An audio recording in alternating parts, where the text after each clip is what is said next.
입니다. 다 같이 자리에서 일어나셔서 살아계신 하나님께 예배 드리겠습니다.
하나님은 모든 사람이 구원을 받으며 진리를 아는 데 이르기를 원하시느니라. 아멘.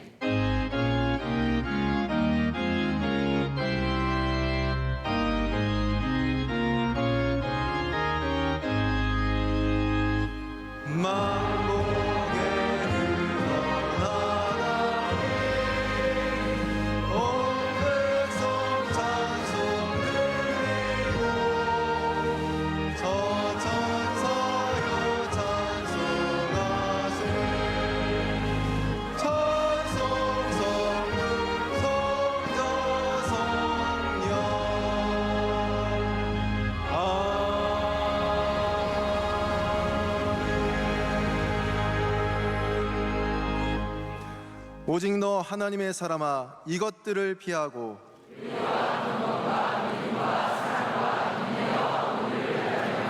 믿음의 선한 싸움을 싸우라. 영생을 취하라.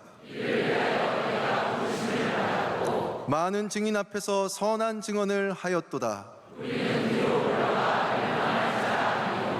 오직 영혼을 구원함에 이르는 믿음을 가진 자니라. 아멘. 이 시간 하나님 앞에 감사와 참회의 기도를 조용히 올려드리겠습니다.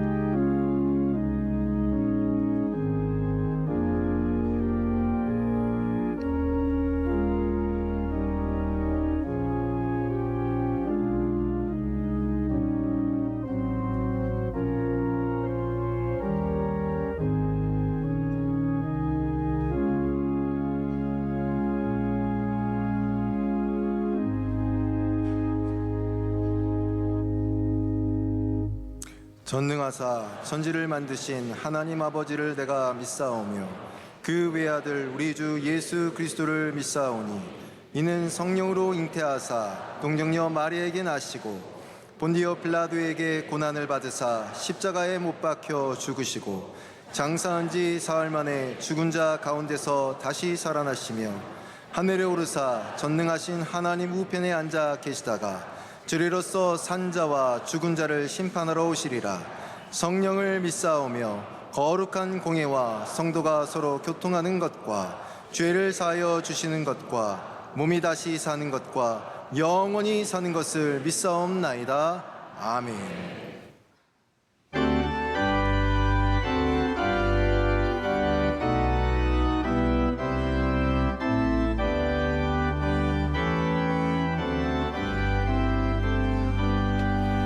큰 영광 중에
예배를 위하여 박동근 장로님께서 기도 인도하시겠습니다.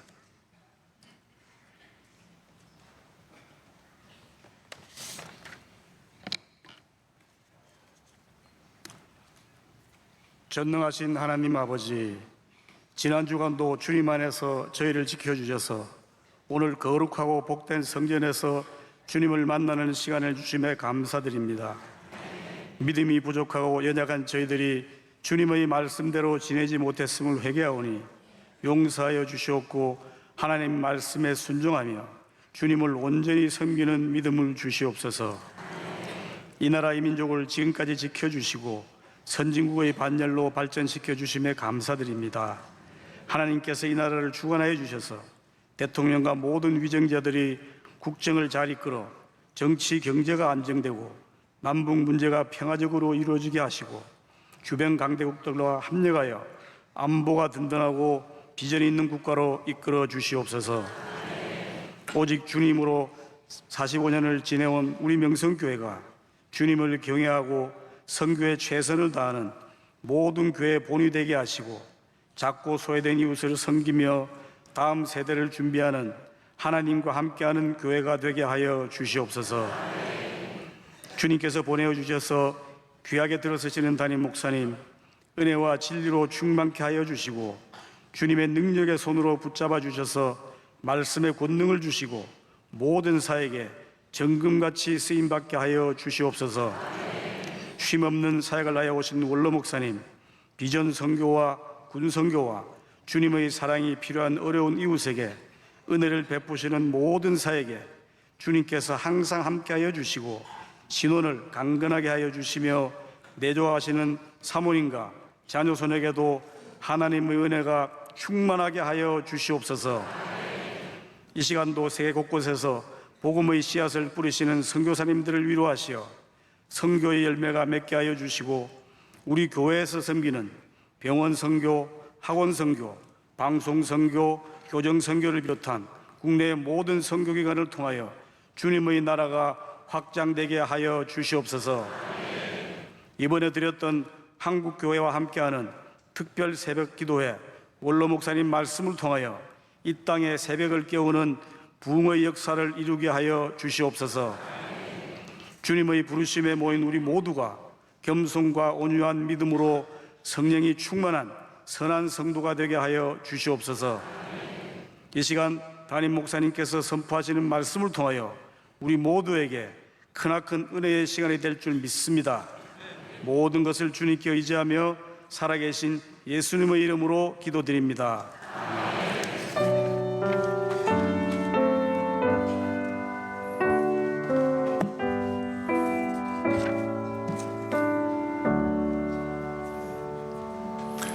오늘 우리 주신 하나님의 말씀은 신약성경 누가복음 22장 28절로 32절의 말씀입니다.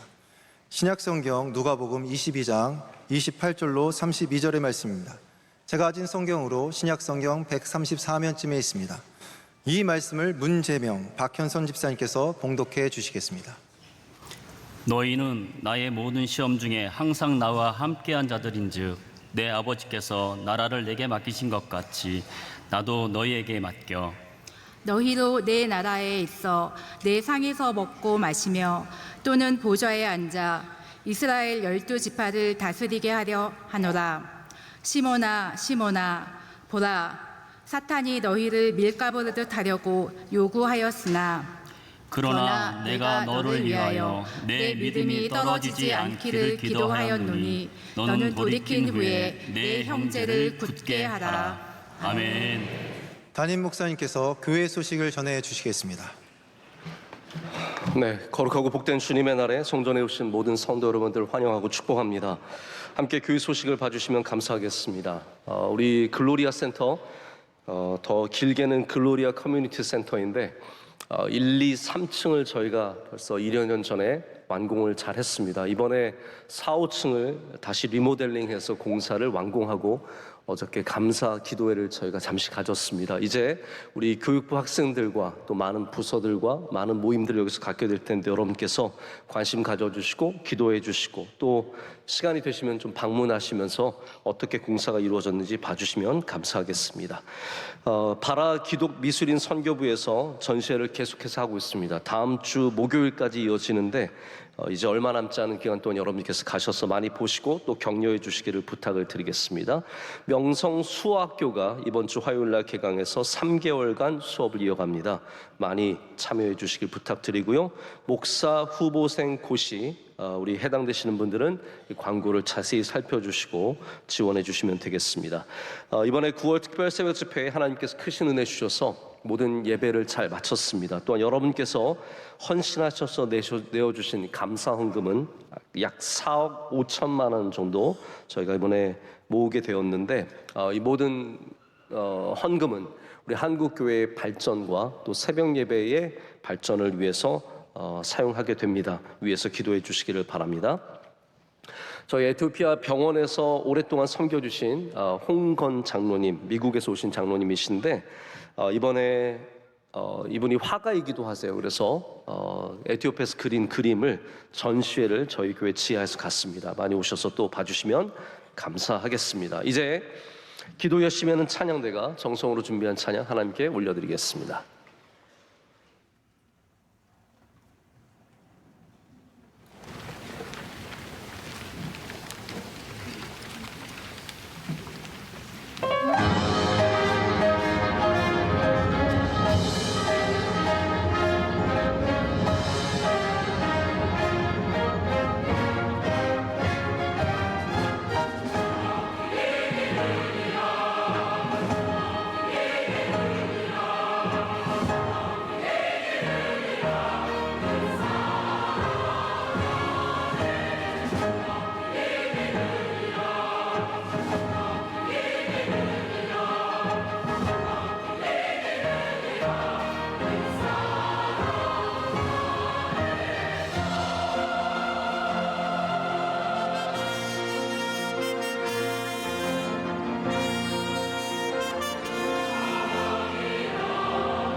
이제 말씀을 은혜 받는 시간입니다. 담임 목사님께서 거듭나지 않은 사람의 위험성이라는 저희 말씀 전이실 때 우리에게 큰 은혜의 시간이 될 줄로 믿습니다.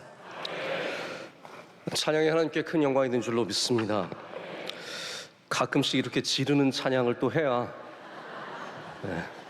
부르시는 분들도 시원시원하고 또 듣는 우리도 이렇게 충만해지는 은혜가 있는 것 같습니다. 감사합니다. 이 거듭남이라고 하는 용어는 우리가 평소에 이렇게 많이 쓰는 기독교 용어는 아닙니다. 뭐 은혜라는 말, 사랑이라는 말 늘 쓰지만 뭐 옆에 사람에게 거듭나셨어요? 뭐 이런 거 잘 하지 않지 않습니까? 이 거듭남이라고 하는 용어는 비교적 근래에 우리 기독교 안에서도 특별히 하위 그룹이라고 할 수 있는 복음주의자들에 의해서 쓰이기 시작한 용어입니다. 우리 역사적으로 보면 1976년에 미국의 워터게이트라고 하는 큰 정치적 사건의 주범 중에 하나였던 척 콜슨이라고 하는 정치인이 감옥에 들어갔다가 예수님 만나고 큰 회심을 경험하면서 이분이 Born Again이라는 제목의 책을 내셨고 그게 굉장한 사람들의 관심을 끌게 되면서 Born Again, 이 거듭남이라는 거에 대해서 새롭게 사람들이 알게 된 겁니다. 그러면서 그 해에 1976년에 지미 카터 대통령이 선거에 나오면서 뭐라고 공개적으로 얘기했냐면 I'm a born again Christian이라고 얘기를 했어요. 나 거듭난 그리스도인이다. 지금까지 한 번도 그냥 그리스도인이면 그리스도인이지 born again Christian이라는 말을 사용하지 않았는데 지미 카터 후보가 그 말을 사용함으로써 많은 사람들이 이 거듭남에 대해서 관심을 갖게 되었습니다. 그래서 뉴스위크지가 1976년을 복음주의자들의 해, 거듭남의 해라고 선포할 정도로 많은 관심을 갖게 되었습니다. 그러면서 이제 조금 더 보수적이고 성경적인 신앙을 갖고 있는 복음주의자들이 거듭났느냐, 중생에 대해서 많은 얘기를 하게 된 겁니다. 그러면 이 중생, 거듭남이라고 하는 것이 꼭 그들만의 것이냐? 그렇지는 않습니다. 거듭남은 매우 성경적인 용어이고 예수님께서 우리에게 강조하신 가치입니다. 성경에서는 거듭남을 뭐라고 말합니까? 예수님께서 요한복음 3장에 보면 유대인 중에서 아주 중요한 지도자였던 니고데모를 만나시는 장면이 나옵니다. 이분은 사내들인 공의회의 회원이었고 존경받는 사람이었는데 예수님을 밤중에 찾아와서 예수님과 대화를 합니다. 그때 예수님께서 이 니고데모에게 요한복음 3장 3절을 보면 이렇게 말씀하세요. 진실로 진실로 내게 이르노니 사람이 거듭나지 아니하면 하나님의 나라를 볼 수 없느니라. 그러니까 이 거듭나지 않는 것에 대해서 여기 그 전에 있으면 이 과정을 경험하지 않으면 안 된다는 말씀을 해주시는 거죠. 그럼 주님께서 여기 거듭난다는 것이 어떤 의미를 말씀하신 겁니까? 이거는 진정한 변화를 경험하는 것이고 특별히 그 후에 우리 3장 16절에 가면 하나님이 세상을 이처럼 사랑하사 아주 귀한 말씀이 나오는데 그 전 사이에 어떤 말씀을 하시냐면 사람이 영으로 다시 나지 아니하면 성령으로 거듭나지 아니하면 이런 말씀을 하시면서 결국 거듭난다는 것이 육적으로 태어났던 우리가 여러분 우리 모두는 다 육으로 태어났습니다. 근데 그것만이 아니라 육으로 태어났던 우리가 영으로 다시 태어나야 한다라는 그런 의미로 사용하셨다는 것을 알 수 있습니다. 다시 말해서 내 육적인 자아가 죽는 겁니다.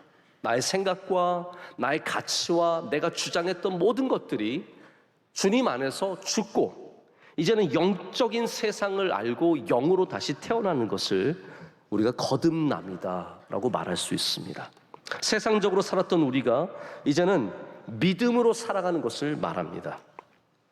근데 거듭남에 대해서 우리가 좀 잘못된 이해도 많고 우리 한국 교회 특별히 이런 문화 속에서 우리가 오해하는 부분도 좀 있는 것 같습니다. 어떤 분들은 어떤 특별히 교파에서는 방언을 이 거듭남의 증거로 삼기도 합니다.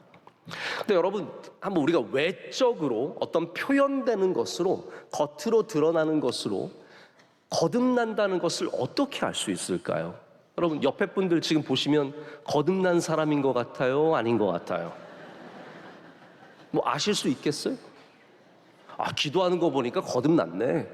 뭐 찬송 열심히 부르는 거 보니까 거듭났네. 절대로 아닙니다.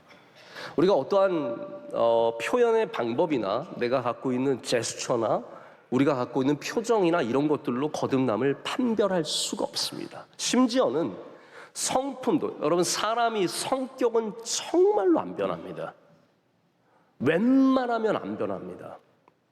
제가 어떤 책을 읽었는데 우리나라에 아주 중요한 역할을 하셨던 예전에 충현교회 목사님이신 신성종 목사님이 굉장히 보수적인 목사님이신데 70세 은퇴하신 후에 천국의 경험을 하셨어요. 이분이 하나님께서 천국을 보여주시고 그래서 그것 때문에 삶이 완전히 바뀌십니다. 그래서 그 전에는 그냥 편안하게 살려고 했던 분이 오히려 은퇴 이후에 선교를 다니면서 치열하게 살아가세요. 근데 그분을 인터뷰하신 분이 물어봤어요. 목사님, 뭐가 변하셨습니까? 이 목사님 하시는 말씀이 천국을 봤는데도 성격은 안 변하네? 그러시는 거예요. 나 다 변했다는 거예요. 나의 가치관, 생각, 모든 게 다 변했지만 이 급한 성격이 안 변한다는 거죠. 제가 보면 베드로도 이제 나중에 예수님 사랑하냐 물어보시고 성령 받고 이러면서 완전히 변화되어서 베드로 전후서를 보면 베드로가 얼마나 선하고 부드럽고 온화하고 인자하게 나오는지 모릅니다. 그래서 유진 피터슨 목사님은 베드로를 향해서 산들바람이다, 폭풍우 같았던 사람이, 마음에 안 들면 칼 꺼내던 사람이잖아요.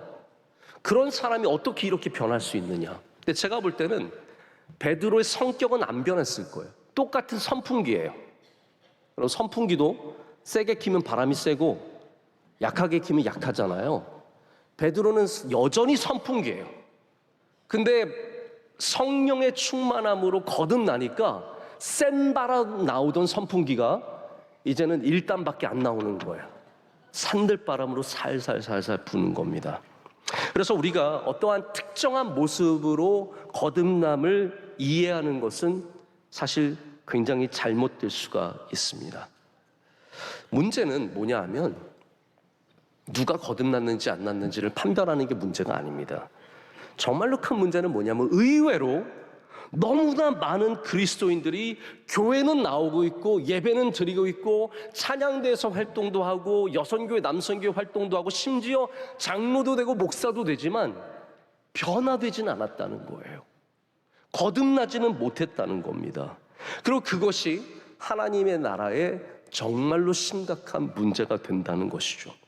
아니, 하나님의 나라뿐만 아니라 우리들에게도 문제가 됩니다. 오늘 말씀의 배경은 제자들이 서로 누가 크냐 하는 논쟁을 펼치고 있을 때였습니다. 제자들을 여러분 생각해 보세요. 지금 3년 동안 예수님과 공생애를 함께 보냈던 사람들입니다. 그래서 예수님도 28절에 보면 너희는 나의 모든 시험 중에 항상 나와 함께한 자들이다 라고 말씀하세요. 그만큼 이들은 예수님과 함께 고난을 경험했고 그것뿐만 아니라 오병이어의 기적과 사람이 낫는 기적과 치유받고 귀신 쫓아내는 수많은 기적들을 봤습니다. 그러면 이 정도 시간이 지나면 이들은 누가 크냐로 싸우면 안 되죠. 이러한 시시한 세상적인 이슈를 갖고 서로 내가 크니, 내가 더 잘났느니, 내가 더 훌륭하느니 이런 싸움 하면 안 되는 거 아니겠습니까? 근데 이들이 3년 동안이나 예수님 쫄쫄 쫓아다니면서 그렇게 많은 걸 보고 많은 걸 들었지만 거듭나지 않은 거예요. 그러니까 여전히 세상적인 걸로 싸우고 세상적인 걸로 부딪히고 세상의 것들을 사모하며 살아가게 되는 겁니다. 대부분의 우리 무엇을 배우면 시간과 경험이 많은 문제를 해결합니다. 시간을 들여서 경험하면 배우게 되어 있고 성장하게 되어 있고 변하게 되어 있습니다. 하지만 믿음은 전혀 그렇지 않습니다. 거듭남은 전혀 그것과 상관이 없습니다. 아무리 오랜 세월을 교회 다니고 아무리 많은 경험을 해도 여전히 거듭나지 않으면 세상 사람과 똑같이 살아가는 거예요. 기독교 용어는 많이 알고 기독교 문화도 많이 알고 기독교 인사들도 많이 알아요. 제가 요즘에 만나는 어떤 집사님은 예전에 정치를 잘하셨던 분인데 여러 가지 문제로 인해서 지금은 전혀 다른 사역을 하고 계세요. 그분이 늘 저를 만나면 하시는 말씀이, 목사님, 저는 이제 정계 인사가 아니라 교계 인사입니다. 그래요. 저는 교회 안에서 활동하는 분입니다. 맞습니다. 우리의 삶의 스피어, 영역이 바뀌어서 교회 안으로 들어올 수도 있어요. 그러나 제가 그분을 말씀드리는 게 아니라, 아무리 우리가 교회 안에 들어와서 활동하고 교회 안에서 장사하고 교회 안에서 별의별 걸 다 해도 거듭나지 않으면 여전히 세상적인 사람이라는 거예요. 세상 사람들이 살아가는 방식으로 더 좋아, 세상 똑같은 기준과 똑같은 생각을 하면서 살아가는 거죠. 제가 가끔 보면 교인들 가운데 기도 진짜 잘하시는 분들이 계십니다. 기도를 시키면 멋지게 합니다. 아버지가 목사예요. 아버지가 장로님이에요. 자기도 집사고 권사고 안수집사고 교회에서 여러 가지 일들을 합니다. 그런데 생각은 너무나 세속적이고 가치관이 세상적이고 옛 세상적인 습관과 버릇을 하나도 버리지 못하고 똑같이 살아가는 분들이 의외로 많습니다. 지금 예수님의 제자들이 그런 거 아니겠습니까?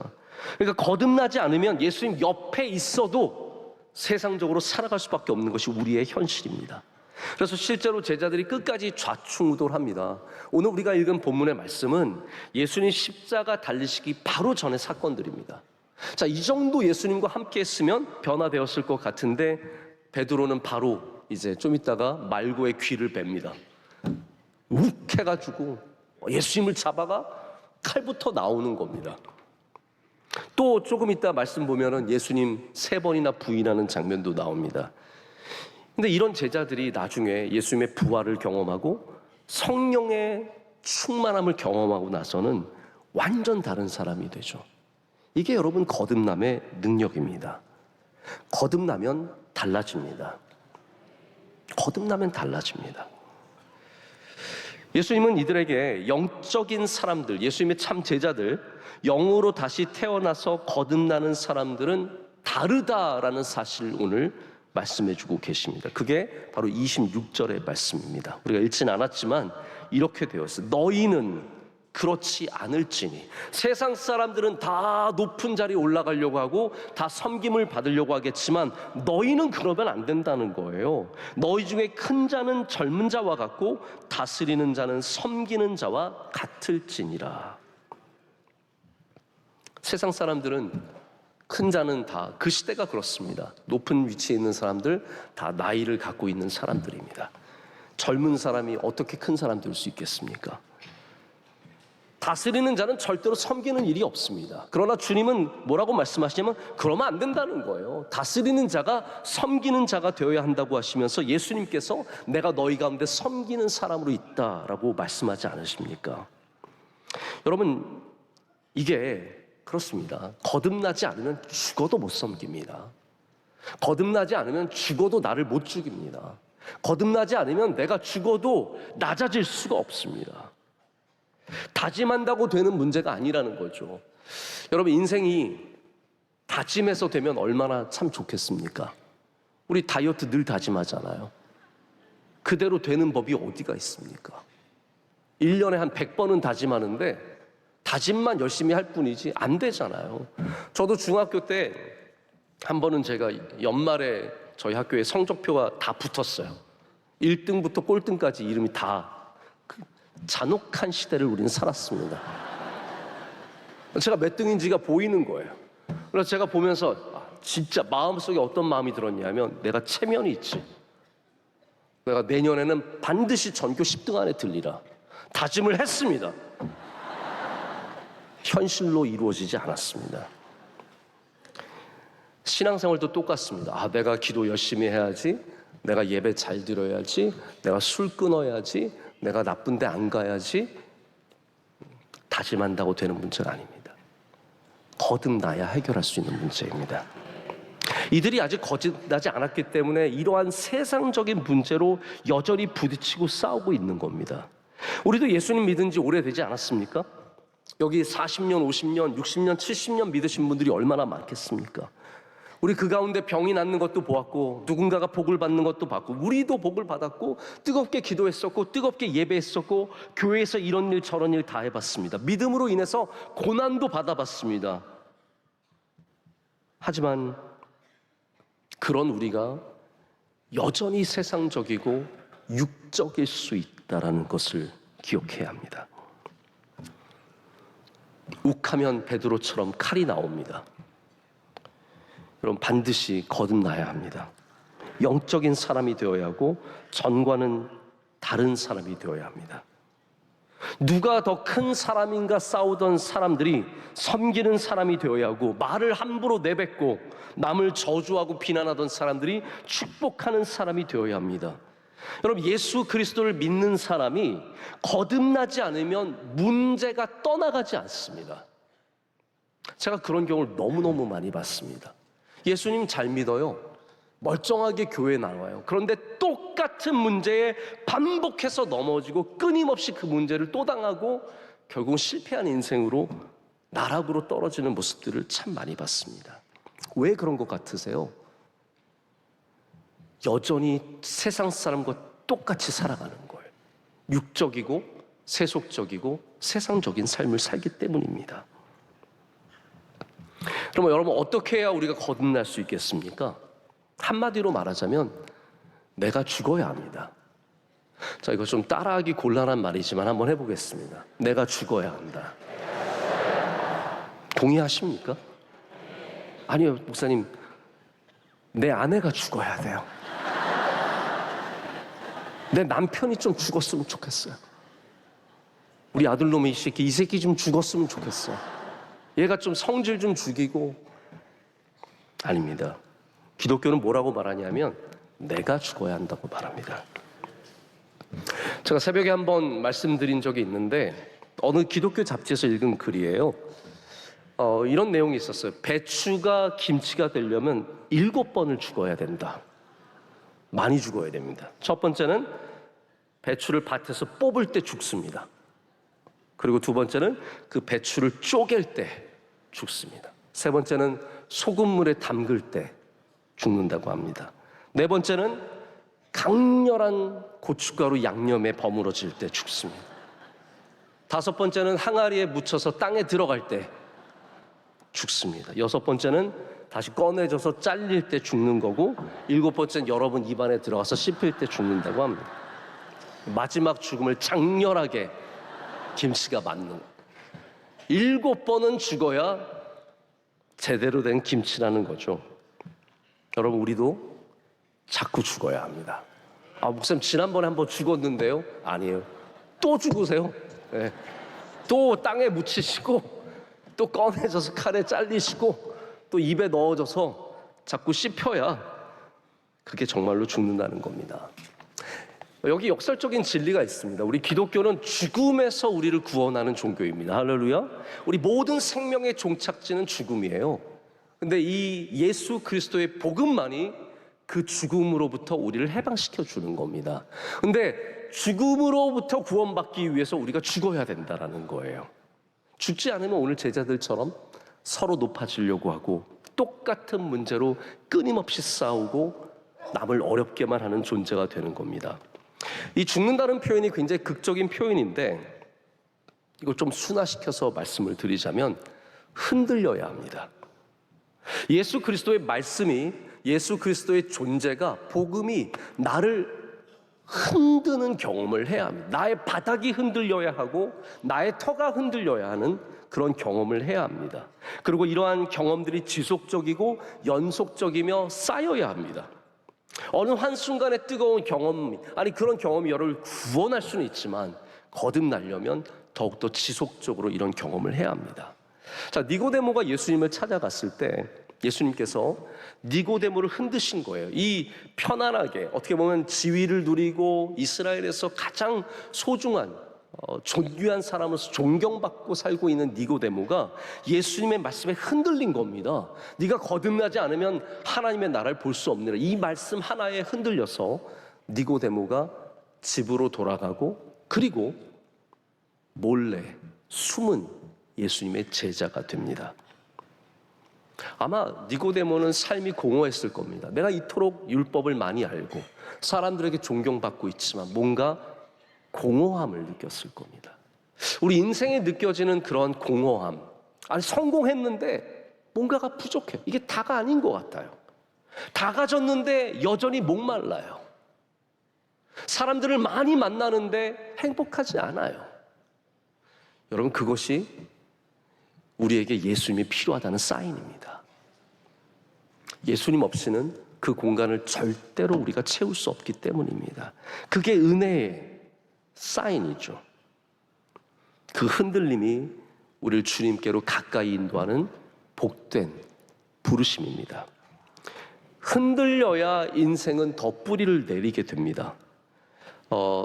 LA에 계시는 강준민 목사님께서 저에게 종종 목회 서신을 보내주세요. 굉장히 긴 글을 보내시면서 목사님이 생각하신 거, 묵상하신 글을 나눠주시는데 얼마나 좋은지 모릅니다. 얼마나 좋으냐면 제가 다른 사람한테 안 보여줍니다. 저 혼자 써먹으려고. 몇 달 전에 저에게 보내주신 글의 제목이 흔들릴 줄 알아야 부러지지 않습니다 라는 그러한 글이었어요. 목사님의 글에 어떤 내용이 있냐면, 비행기가 이제 이륙을 해서 목적지를 향해서 날아가다 보면 반드시 난기류를 만난다는 거예요. 막 흔들립니다. 뭐 때로는 막 몇 미터 뚝뚝 떨어지는 일이 있고 막 비행기 날개가 흔들리는 일이 있습니다. 근데 그럼에도 불구하고 이 비행기는 반드시 목적지까지 날아갈 수 있다는 거예요. 우리 인생에 왜 흔들림이 없겠습니까? 건강으로 흔들리기도 하고 물질로 흔들리기도 하고, 그렇지만 우리가 하나님 기장이신 하나님을 신뢰하면 우린 목적지까지 날아갈 수 있다. 이제 그 귀한 말씀을 해주시면서 나무에 대한 얘기를 하세요. 나무는 흔들리면서 뿌리를 깊이 내린대요. 막 폭풍우가 오면 비바람이 치면서 나무가 막 흔들립니다. 그러면 나무가 흔들리면 자연스럽게 그 밑에 있는 땅도 흔들린 거예요. 뿌리가 왔다 갔다 하면서 흔들리는데, 그럴 때 나무는 더 정신을 바짝 차려서 더 깊이 뿌리를 내리면서 더 단단하게 나무가 세워진다는 것이죠. 그래서 우리가 나무와 같아서 흔들릴 때마다 하나님께 깊이 뿌리를 내리게 된다. 할렐루야. 이 말씀을 하시는 거예요. 정말 귀한 말씀입니다. 우리 인생에 주신 흔들림은 우리를 복되게 하는 일이라는 거예요. 자, 보십시오. 하나님은 우리를 흔들어서 우리의 뿌리가 더 깊어지게 하시는 분이세요. 그런데 사탄은 전혀 반대의 역할을 합니다. 오늘 제가 좀 나중에 드릴 말씀이지만 사탄이 우리를 흔듭니다. 그것을 오늘은 예수님께서 밀가부르듯 한다라고 표현을 하시죠. 그게 흔드는 겁니다. 사탄은 우리를 흔들어서 우리를 죽이려고 하는 것이고, 하나님은 우리를 흔들어서 우리를 복되게 하려고 하신다는 거예요. 흔들림을 통해서 예수님을 만난 사람들이 참 많습니다. 지금 돌아가신 이어령 박사님은 우리나라의 최고의 지성이었습니다. 사람들이 무엇인가 궁금한 게 있으면 이어령 박사님께 물어봤습니다. 심지어 이 나이 많으신, 정말 연세 많으신 옛날 분인데도 앞으로 AI가 어떻게 펼쳐질 것 같습니까? 그러면 이어령 박사님처럼 그걸 명확하게 멋지게 풀어낼 수 있는 분이 몇 분 없었습니다. 기자들이 사회 이슈들이 있으면 다 이어령 박사님에게 가서 물어봤습니다. 근데 이분이 책을 쓰셨는데 뭐라고 쓰셨어요? 지성에서 영성으로. 이게 거듭남이거든요. 세상의 지식과 세상의 많은 것으로 명예와 문화부 장관도 하시고 별의별 거 다 했는데 그 지성에서 영성으로 옮겨가는 놀라운 변화의 삶을 경험하게 된 거예요. 그 시작점이 무엇입니까? 교토의 한 방에서 예수님을 만난 사건이에요. 세상 없이 높은 권력과 모든 명예를 누리고 살았던 이어령 박사님이 그 작은 교토의 한 방에서 공허함을 느낀 겁니다. 인생의 공허함, 모든 명예와 쌓은 것들의 부질없음을 깨달으면서 거기서 하나님 만난 거예요. 그러니까 하나님을 만나니까 지금까지 가졌던 모든 지성에서 영성으로, 영적인 사람으로 거듭나게 되는 경험을 하게 되는 겁니다. 여러분, 오늘 여러분들도 영적으로 다시 태어나시길 축복합니다. 거듭남의 은혜를 누리셔야 합니다.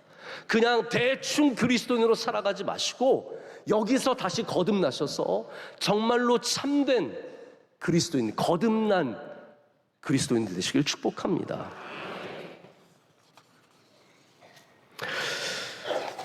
여러분, 거듭나지 않으면 문제가 심각합니다. 제가 오늘 제목을 원래는 뭐라고 쓰고 싶었냐면 이게 제목이었어. 원래 거듭나지 않으면 사탄의 밥이다. 너무 좀 심하잖아요, 그렇죠? 네. 차마 제가 이걸 제목으로 쓸 수 없어서 좀 순화시켜서 오늘 거듭나지 않은 사람의 위험성, 재미없는 제목을 썼습니다. 진짜 제가 오늘 하고 싶은 얘기는 이거예요. 거듭나지 않으면 사탄의 밥이 됩니다. 여러분께 드리는 경고입니다. 목회자가 앞에 서서 좋은 얘기 많이 할 수 있겠지만 저는 오늘 여러분께 경고의 메시지를 드리고 싶어요. 거듭나지 않으면 교회 와도 사탄의 밥이 되는 겁니다.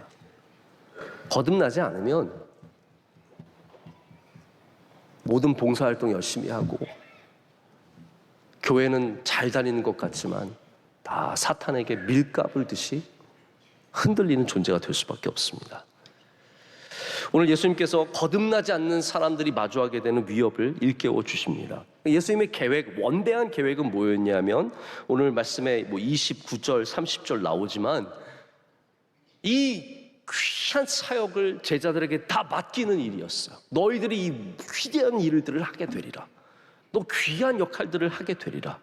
근데 그 다음에 예수님께서 오늘 31절에 뭐라고 말씀하십니까? 시몬아, 시몬아, 보라, 사탄이 너희를 밀가부르듯 하려고 요구하였으나 라고 말씀하세요. 이거 시몬만을 위해서 말씀하시는 것이 아니에요. 모든 제자들에게 하시는 말씀이에요. 너희들을 사탄이 앞으로 밀가부르듯 흔들게 될 것이다 라고 말씀하시는 겁니다. 이 위험한 상황을 볼 수 있어야 한다고, 영적인 눈을 떠야 한다고 가르쳐 주시는 겁니다. 여러분, 믿음을 가지면 반드시 영적인 눈을 뜰 수 있어야 합니다. 그게 안 되면 우리는 멀리 볼 수도 없고 제대로 볼 수도 없습니다. 열왕기하 6장에 아주 흥미로운 사건 하나가 나옵니다. 엘리사라고 하는 위대한 선지자가 있었는데 이 선지자가 자꾸 방해가 되니까 아람 왕이 엘리사 선지자를 잡으러 군대를 보냅니다. 근데 이 군대가 어마어마한 군대였어요. 그래서 이 군대가 쳐들어올 때 엘리사의 사환이 그 군대를 보면서 바짝 긴장했습니다. 한마디로 쫄았습니다. 겁을 내고 있으니까 엘리사가 하나님께 기도합니다. 하나님, 이 사환이 하나님이 하신 일을 보게 해달라고 기도하니까 사환이 눈을 떴는데 보니까 저 하늘에 하나님의 군대가 말과 병거와 이루 말할 수 없는 거대한 병력이 딱 진을 치고 있는 거예요. 그걸 보고 나니까 두려움이 싹 사라지죠. 여러분, 마찬가지입니다. 우리가 영적인 눈을 뜰 수 있어야 합니다. 거듭난 사람은 영적인 눈을 뜨는데 지금 제자들은 자기가 싸우고 있는데 왜 싸우고 있는지 몰라요. 지금 사탄이 제자들을 들고 밀가부르듯 흔들고 있는 건데 그걸 모르고 지네들끼리 그냥 싸우고 있는 겁니다.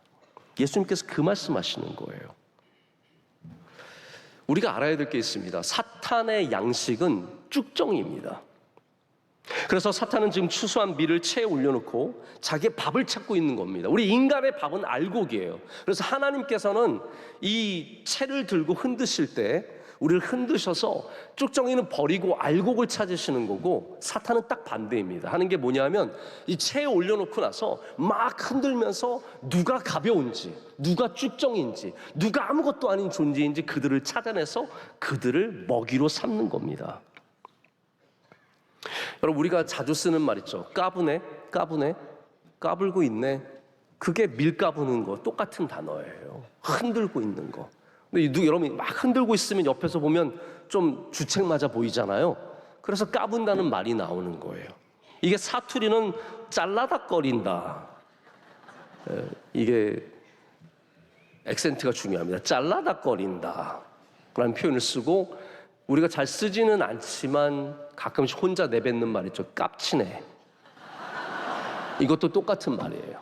잘라닥거린다, 깍친다, 까불고 있네, 까부른다. 이게 다 채를 치는 장면을 말합니다. 사탄이 우리를 흔들 때가 있습니다. 사탄이 원하는 게 뭡니까? 쭉정이를 찾아내는 거예요. 예수님 믿으면서 신앙생활하지만 그 안은 완전히 비어있는 그리스도인들, 입으로는 기도도 하고 입으로는 다 하고 있지만 그 안에는 아무것도 없는 그리스도인들을 사탄이 지금 밀가부르듯 흔들며 찾고 있다는 말입니다. 성경에 이 체질이라는 것은 여러 장면으로 등장을 합니다. 직접적인 표현이 없어도 체질의 이야기가 많이 나옵니다. 시편 1편 복 있는 사람들에 대한 이야기도 마찬가지죠. 악기는 그렇지 않으며 바람에 나오는 뭐와 같다고요? 겨와 같도다. 그것도 역시 체질하는 모습이에요. 체질하고 있을 때, 타작하고 있을 때 바람이 불면 다 이 쭉정이들은 겨들은 날아가는데 그게 사탄의 밥이 된다는 말입니다. 쭉정이는 이 채워지진 않은 알곡은 결국은 이 흔들림을 통해서 넘어지고 실패하고 잘못된 길로 걸어가게 됩니다. 저 오늘 사실 이 말씀을 좀 이런 표현을 써서 죄송하지만 굉장히 실존적인 설교로 제가 준비를 했습니다. 왜냐하면 제가 요즘에 이런 상황을 많이 만났어요. 교인이에요. 그리스도인이에요. 그런데 생각함이 너무 악해요. 말하는 것이 너무 악독해요. 행동하는 것이 이해가 안 돼요. 성숙하지 못한 행동들이 툭툭 튀어나오는 겁니다. 의외로 이런 사람들이 많이 있습니다. 교인들 가운데도 많이 있고 외부에도 많이 있습니다. 하루는 제가 그런 일을 당하고 나서 좀 고민을 하게 됐어요. 밤에 너무 저도 화가 나는 거예요. 여러분, 저도 화가 나요. 나도 똑같이 막 갚아주고 싶은 마음이 있어요. 뭐 어떻게 내가 이거 갚아줄까요? 내가 너 어떻게 갚아줄까? 이거 어떻게 해줄까? 근데 예수님 똑바로 믿으면 선풍기 바람이 줄어가는 겁니다. 강풍이 불다가 이건 아니지. 점점 줄어가는 거예요. 그러다가 제가 갑자기 깨닫게 된 게 있어요. 뭘 깨달았냐면 저는 지금까지 내가 어떻게 이 화를 누를까만 생각하고 있었는데 그 사람을 생각해 봤어요. 저 사람 왜 저럴까? 저 사람 너무 사람이 안 됐네, 안 좋네, 이런 생각만 하다가 어떤 생각이 들었냐면 갑자기 이 사람이 지금 사탄한테 밀가부르듯이 놀리고 있는 거구나. 아니, 이분이 그럴 사람이 아닌데 어떻게 이런 말을 하고 어떻게 이런 행동을 하고, 이거는 말이 안 되는데 맞네, 이 사람 지금 사탄이 완전히 갖고 놀고 있구나. 내가 이 사람 위해 기도해 줘야겠구나. 여러분, 저 그런 사람입니다. 나 이 사람 위해 기도해 줘야겠구나. 이 사람 불쌍한 사람이구나. 이 사람 너무 안 됐다. 제가 선교지를 가도요, 선교사님들이, 여러분 선교사님처럼 믿음 좋은 분들이 어디 있어요? 그런데 가보면 밀가불리듯이 사탄에게 놀아나는 분들이 얼마나 많은지 몰라요. 갈등이 끊어지지가 않고 서로 너무 미워서 못 사는 경우가 얼마나 많은지 모릅니다. 다 그게 결국은 사탄한테 놀아나고 있는 겁니다. 정말 저 기도를 간절하게 했습니다. 하나님, 이분의 말과 행동이 다 사탄이 뒤에서 까부는 것입니다. 이분도 영적으로 보게 해주시고 저도 영적으로 보게 해주셔서 우리가 이 상황에서 승리하게 하여 주시옵소서. 여러분, 꼭 거듭남의 은혜를 얻으시길 축복합니다. 거듭나야 사탄이 까부는 것이 보이고 우리가 쭉정이가 되어서 거기서 떨어져 나가고 사탄의 밥이 되지 않는다라는 것입니다. 말씀을 맺습니다. 여기에 복된 소식이 있습니다. 오늘 마지막 절에 예수님께서 뭐라고 말씀하시냐면, 내가 너를 위하여 내 믿음이 떨어지지 않기를 기도하였노니 너는 돌이킨 후에 내 형제를 굳게 하라. 여러분, 쭉정이일 때의 문제는, 진짜 심각한 문제는 뭐냐면 나 혼자 힘든 게 아니에요. 내가 거듭나지 못해서 세상적이고 세속적이고 사탄에게 까불리고 있으면 나 혼자 그냥 고난당하는 게 아니라 그 주변 사람도 다 함께 힘든 겁니다. 가족이 다 힘듭니다. 아내가 힘들고 남편이 힘들고 자녀가 힘들고 부모가 힘듭니다. 그런데 여러분이 거듭나면 오늘 주님께서 기도해 주실 때 우리의 믿음이 지켜질 줄로 믿습니다. 근데 거듭나면 너는 돌이킨 후에 너만 잘 되는 게 아니라 내 형제를 굳게 하라. 우리의 주변 사람도 복되게 하는 사람이 될 수 있다는 거예요. 거듭남의 능력이 얼마나 큽니까? 쭉정이의 위험이 얼마나 큽니까? 오늘 예배 나오신 여러분은 알곡되시길 축복합니다. 거듭남의 은혜를 사모하십시오. 세상적인 생각들을 내려놓고 영적인 사람들이 되십시오. 그럴 때 여러분이 돌이킨 후에 형제를 굳게 하는 베드로와 같은 훌륭한 주의 종들 다 될 수 있을 줄로 믿습니다. 기도하겠습니다. 하나님 아버지 감사합니다. 오늘 우리를 주님 가까이 불러주시고 또한 우리에게 말씀하시니 감사합니다. 하나님, 우리 안에 여전히 자리 잡고 있는 세속적이고 세상적인 생각들, 육의 욕망과 육의 욕심들, 하나님 이 시간 주님 앞에 거듭나는 은혜를 허락하여 주시옵소서. 내가 죽고 내가 흔들리고 우리의 뿌리가 더 깊어져서 우리 예수 그리스도 안에 깊이 뿌리 내린 귀한 나무들 되게 하여 주시옵소서. 예수님의 이름으로 기도드립니다. 아멘. 주신 말씀을 생각하시면서 다 같이 찬송가 417장을 부르실 때 새가족 등록과 함께 정성껏 준비하신 예물을 하나님께 봉헌하겠습니다. 찬송가 417장입니다.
은혜가 풍성하신 하나님 아버지, 주의 사랑하시는 백성들을 주님 가까이 불러주시고 이곳 성전에서 주의 은혜를 풍성히 받게 하심을 감사합니다.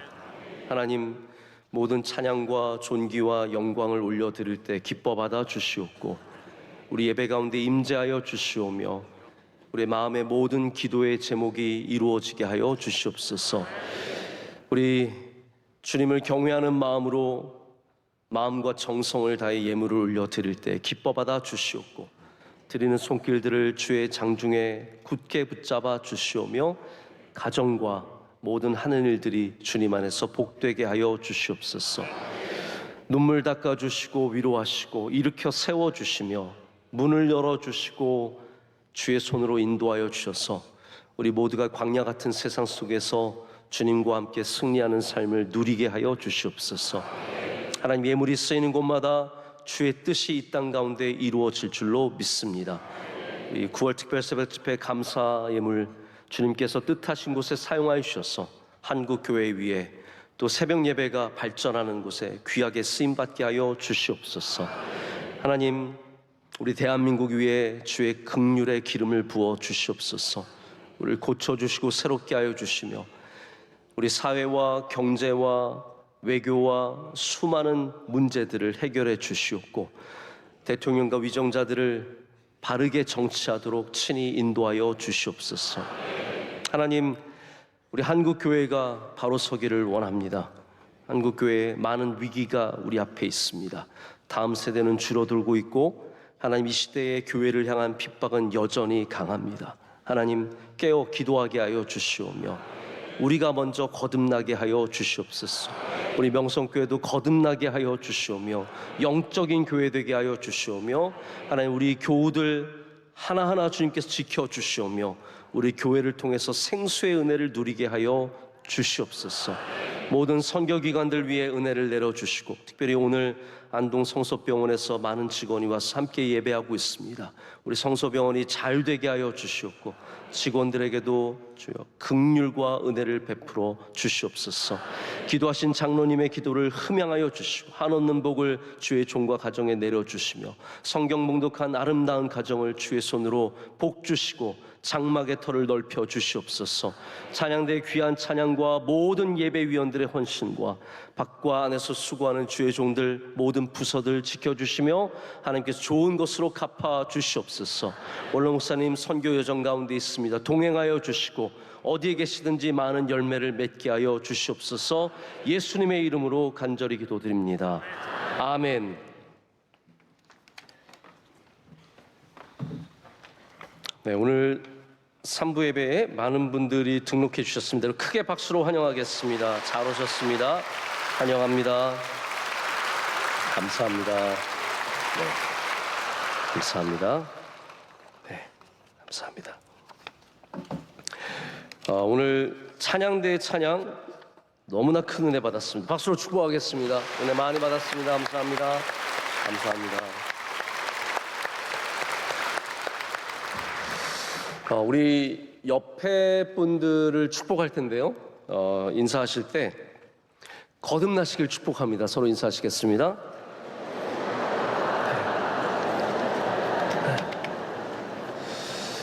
뭐 거듭난 거 맞으세요? 뭐 이렇게 하실 수도 있지만 저희 서로 축복해 주시고 사랑해 주시고 교회에 오시면 표정의 모드가 바뀌셔야 합니다. 그래서 평소에 찡그리고 다니시던 분들도 교회 오셔서는 웃으시면서 지나가시는 분들에게도 인사 많이 해주시고 여기서 항상 힘을 얻어서 나아가시기를 축복합니다. 이제 다가오는 일주일도 주님 안에서 승리하시고 어디를 가시든지 알곡으로서 여러분의 믿음 잘 지키시기를 바랍니다. 마지막 찬양 힘차게 하겠습니다.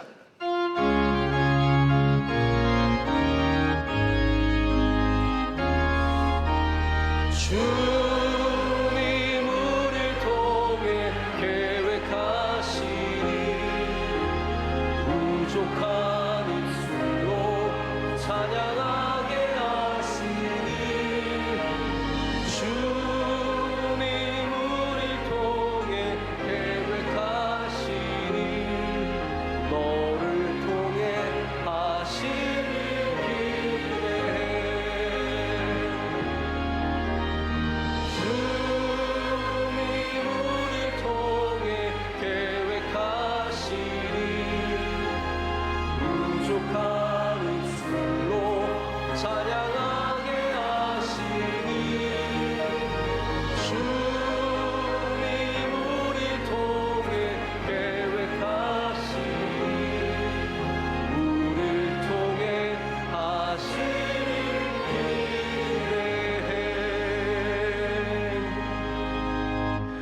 이제는 우리 주 예수 그리스도의 크신 은혜와 하나님 아버지의 영원하신 사랑과 성령님의 함께하심과 역사하심이 주님을 바라보며 거듭나기를 소원하며 나아가는 주의 모든 사랑하시는 성도들과 귀한 가정과 모든 기업들 위해 이제로부터 영원토록 함께하시기를 간절히 축원하옵나이다.